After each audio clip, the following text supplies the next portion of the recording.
How are you going to choose a font for your logo? Ooh. Well, let's take a look at that. We know that your brand, your logo is about you, your values, your personality, the services that you offer, what the business stands for. We know that.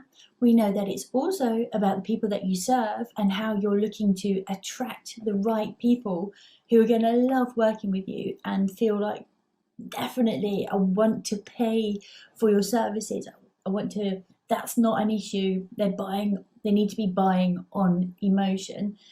And how does a logo reach them? So last week we discussed colours and the emotions that colours evoke, but also one of the hugest assets that you have, one of the biggest tools at your disposal when you're creating your logo is fonts. So how do you go about choosing a font? Well, fonts also have personalities. It's true, they really do have feelings. You could be looking at a serif font. Now, a serif font will be something like Times, because it's got those little kind of kicks. They're actually called serifs. And a serif font is very traditional, it can be very respectable, it's very reliable, it can be very classy. Those kind of feelings that you feel when you're looking at a serif font. Or you might be looking for something more modern, strong and clean, something very straightforward, straight talking, in which case you're looking at a sans serif font, which is something like Arial or Verdana, those kind of things that have no embellishments, and they just look beautifully clean and clear.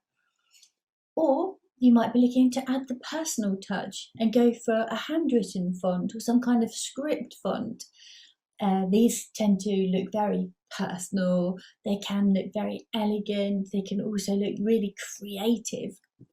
Or you might be going nuts and decide to go for a really decorative font. Now, these can be all sorts of things. These can be friendly, they can be expressive, they can be amusing. You can create loads of different perceptions with your font. Now, if you think about various logos that are out there, Coca-Cola have a very distinctive lettering in their logo. You've got also at your disposal not just the font that you use, but also how you use them. Are you writing in lowercase for a friendly, informal approach? Are you looking to use capitals for an authoritative and quite sophisticated look? Are you going to be using bold because you want to stand out or create impact? Are you using italics because it's forward thinking? There's a motion to italics. And the spacing between the letters also can add so much in terms of, if you condense them up, it can look quite funky. If you space them out, it can look quite refined, very tasteful. So lots and lots to be thinking about with your fonts. Now, if you're wondering about all of this, like, oh, how am I ever going to decide? I have a course that's available, how to design a logo.